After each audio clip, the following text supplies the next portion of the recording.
We are back, ladies and gentlemen, Gungans and Droids, with another Arnold HoloNet News episode here. Holy cow, all of our beloved ladies and gentlemen, Gungans and Droids across the Empire.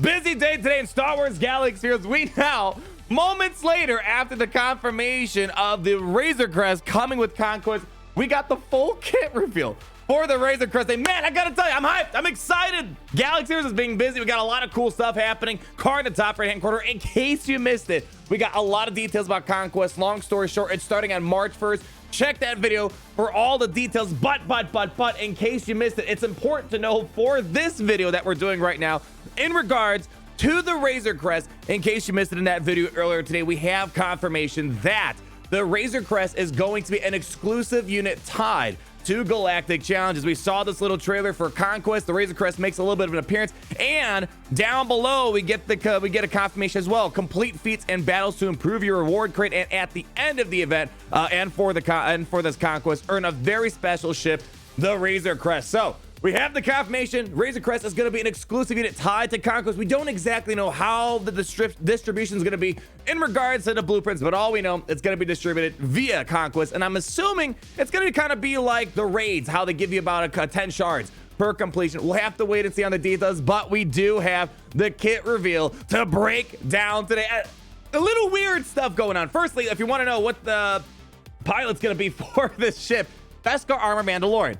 However, they're giving it the Bounty Hunter tag. And don't get me wrong, I'm happy it has the Bounty Hunter tag, but the character itself doesn't even have the Bounty Hunter tag. So maybe they're going to add the Bounty Hunter tag to Beskar Armor Mandalorian as the character in-game. And I'm hoping they do. That would add a lot of potential viability for that character that would maybe help in some of the regards in terms of me not enjoying the character that much. But it's great seeing we're having Bounty Hunter synergy. It's looking pretty good. And it seems like the Bounty Hunter ships, especially Cad Bane, is going to play an important role to really maximize the use out of the ship. Great artwork right here. There's going to be heavy Breach synergy. Right now, the only thing we care about Breach is if Breach is active, Houndstooth is taunting. Well, Breach is going to be taken to the next level when it comes to fleets, and it's going to ignore enemy taunts and be able to apply mark. It sounds like the Jedi Knight Revan of ships almost. Sounds like it's going to be a big ship that's going to be mixing up Fleet Arena. Viability, we'll have to wait and see once we get our hands on some testing. But here we go. Basic, most wanted, and the artwork animations are looking pretty dang good, as we'll see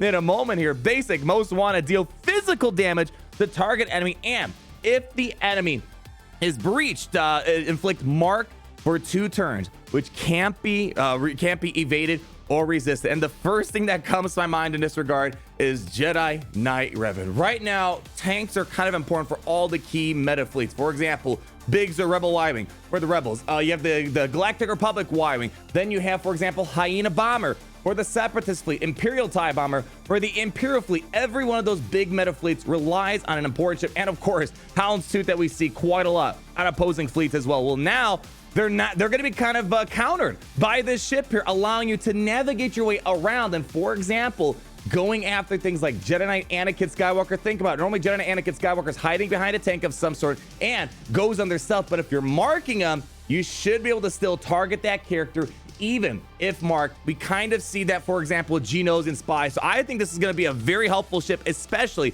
when we want to counter the Negotiator and Anakin Skywalker, an important ship. And that's why we're probably going to want to take Conquest semi-seriously. If you don't even care about it, I'm excited for the game mode. This is getting me even more excited. Moving on, stalling straight with the cooldown of 3. I love this little animation. Look, it's going to go zoom right around the capital ship and come right back. Love the look of it. Deal physical damage to target enemy and inflict breach for 2 turns. If the target already had breach, inflict buff immunity for 2 turns. My gosh. And call target other bounty hunter allies to assist. Again, I don't know if we're going to get a bounty hunter capital ship, and it's going to be kind of hard. Maybe right now Holdo would maybe make a little bit of weird sense with the bounty hunter fleet right now, or the bounty hunter ships that we have. But right now, this breach synergy is going to be incredibly important. Buff immunity, pretty big, although I'm not seeing anything that says that this is irresistible, so there's still a chance that buff immunity can be resisted. But nonetheless, being able to apply it on Jedi Knight Anakin or Houndstooth will really help you neutralize those big ships. And calling other bounty hunters to assist, they're calling in the Slave One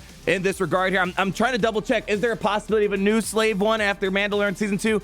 I mean, it's kind of hard to tell from this angle. This Slave One from Mandalorian Season 2, I'm going to assume we still have the same Slave One with Boba Fett here. And now we move on to the reinforced ability, or they're calling it hardware. That's a outdated text. We call it reinforcement ability, not hardware. My gosh, that was like what they used to call it back in 2016 when they introduced ships. Pre-Empire transponder, cooldown of 3. I'm trying to understand, unless I'm missing something here, reinforced abilities do not have any sort of cooldown unless it's supposed to be a special ability. Misspelled here. Something's off here. Let me refresh the page just to make sure this isn't any sort of misprint here. All right. They're still calling it hardware. Pre-Empire transponder. There is no forum post right now saying, hey, we're bringing a new element to ships. Welcome to hardware now. Not seeing it right now. So I'm assuming this might be some sort of mistype, because right now hardware used to be what's now called reinforced abilities. We don't have anything else called hardware. So right now, I'm not sure what the take of it, but let's take a look at it. It could just be a unique ability too, with the maybe a miscopied and paste cooldown right here.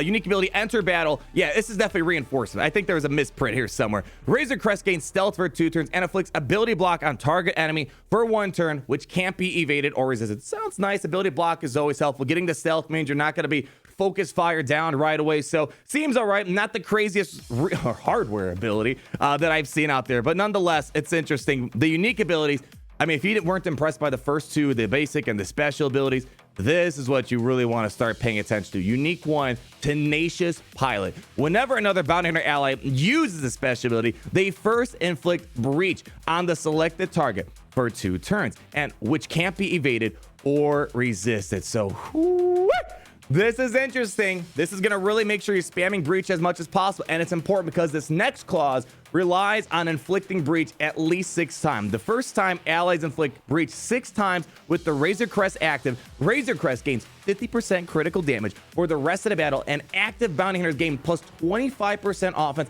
and plus 25 speed for the rest of the battle. It kind of sounds like a contract mechanism, but for the ships rather than the bounty hunter characters. I'm liking it a lot. And if a marked enemy is defeated, reduce the cooldowns of active allied bounty hunter ships by 1.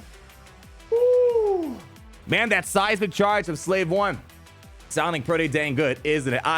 I've been seeing a lot of people say, I wish the bounty hunter ships worked more together. We're starting to see that now. Before, the whole synergy just involved breach, letting Houndstooth taunt as long as possible. Breach is going to play a huge role for this faction here, and who knows if there's ever going to be a bounty hunter capital ship. Right now, I'm loving the synergy just between the ships we have for the bounty hunters. And while the Razor Crest is active, breach enemies have minus 30% critical damage. We're going to take a look at all the breach synergies, but there's other breach synergies that sometimes we forget about because the only thing we cared about breach is boss, because the Houndstooth taunt. There's other interactions with breach. It's kind of like the target lock for droids, but for bounty hunters. So we'll take a look through our roster and see what else we have. And then we have unique to trusty transport. This ship ignores taunt during its turn, and at the start of the battle, Razor Crest gains 5 stacks of reinforced hull, which can't be copied. This spell will prevent this. I'm assuming it's going to be that blue or green locked icon. And the first Razor Crest, the first time the Razor Crest is reduced to 1% health,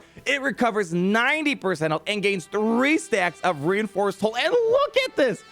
Plus 250% defense per stack of reinforced hold, and then you lose 1 stack of reinforced hold when receiving damage. It's a weird version of, he seems like a weird version of Jedi Knight Revan. It's kind of like a savior interaction. We have the marked interactions. We have the way to ignore taunts.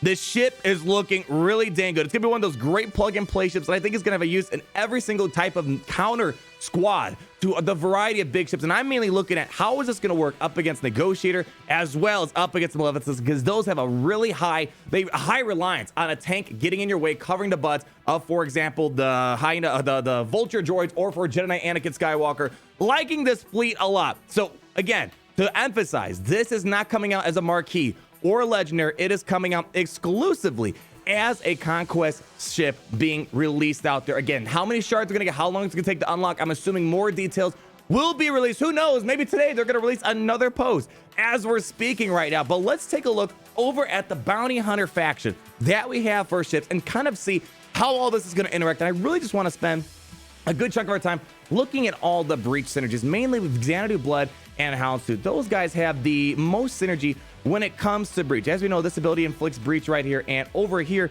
we have a little bit of breach synergy right here. Obviously, when there's breach, it's going to continue to taunt, which is important. That's why when you're landing that taunt, when you're doing this, the ability right here to land a taunt, you really hope that the breach is going to land, because he's going to taunt for a lot longer. But furthermore, While Houndstooth is active, breach enemies have minus 25% evasion. This is why I bring it up, because really we haven't been thinking twice about what are the other side effects of breach besides Houndstooth taunting. Well, here's one right here. And obviously, as we just read a moment ago, breach is going to be affecting the critical damage of enemies. And what relies on a lot of critical damage? Well, rebels as well as the Negotiator Galactic Republic fleet. When you land breach on Jedi Knight Anakin, I think it's going to spell some pretty big trouble for that character. And then, of course, we also have ourselves Xanadu Blood. Now, Xanadu Blood's not really used all that much, but there are a lot of breach synergies targeted in here. For example, if there's target lock, you get to inflict breach for 2 turns. So it's not as direct, for example, as the Houndstooth or, for example, the Razor Crest here.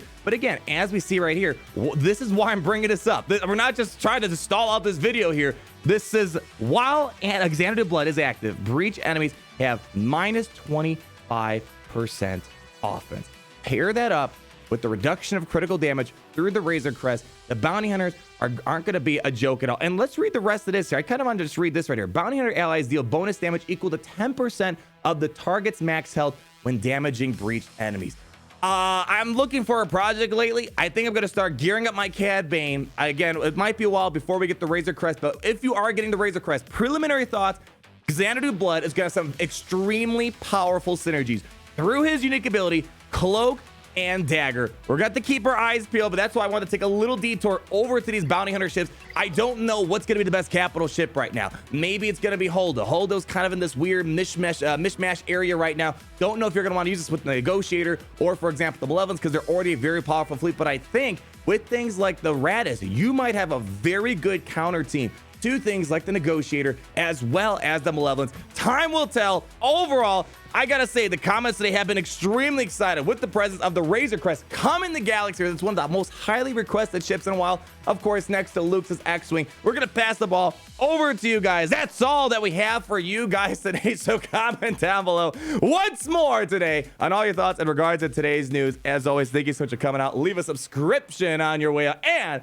Gary, thanks for the reminder. Most importantly, on your way out, hopefully you guys are murmuring, dang, it's great to be in the Empire today. I'll see you guys in the next video. Gary, roll out the outro.